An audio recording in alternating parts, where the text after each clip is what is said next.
nak tolong you ni. Tak percaya dekat I apa?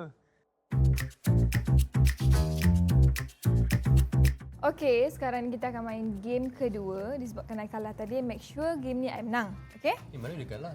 Serilah. Okey, seri Oh, okey, aku lupa ingatan. Game ni namanya trivia. Anda akan ditanyakan soalan dan perlu menjawab dengan betul. Kalau jawab salah? Kena denda. Namakan 3 langkah wajib skincare. Pertama, cleanser, kena cuci muka. Second, kena ada moisturizer. Thirdly, kena ada sunscreen. Okey, betul answer dia. Adakah Leila bercadang untuk meninggalkan internshipnya untuk mengelak dari Daniel? Ya. Lupalah tu cerita sendiri. Dia ikut sebenarnya ikut hati Laila nak, tapi cerita tu tak kasih. Buat sama Konti. Pandai jaga konti Baik. Adakah Daniel percaya kepada cinta peluang kedua? Percaya ke tidak? Yes.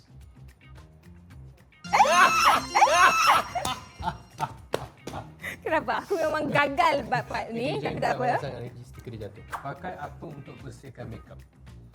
Makeup remover. Makeup remover? Betul. Yakin? Okey. Yakin Beza mata bukan makeup remover ke? Sama lah. Kena detail lah. Kena detail. Hai. Fine. Tak apa. Kan macam comel-comel je tu. Macam budak-budak tadi kau. Daniel sengaja giving a hard time kepada Leila untuk mengujinya. Betul ke salah? Betul. Salah! Betul ke?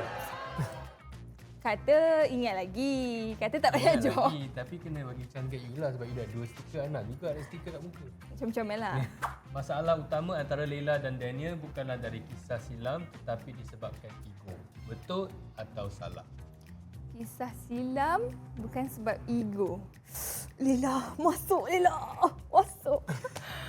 Betul ke salah? Okey, jawapan dia salah.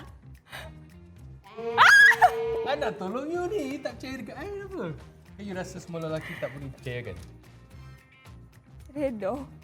Okey, apakah beza foaming cleanser dengan non-foaming cleanser? Beza dia satu ada foam. Satu ada foam. Kalau foaming cleanser dia dia bersih lah. Dia clean lagi bersih. Oh, iya. Kalau non? Kalau non bersih juga tapi tak sebersih foaming. Baca sendirilah jawapan dia. Sila baca. Foaming cleanser adalah untuk kulit berminyak. Non-foaming cleanser untuk kering dan ini guys. Okey. Adakah Leila masih berdendam dengan Daniel di permulaan internship? Asal soalan you semua senang-senang? Yes. Yes!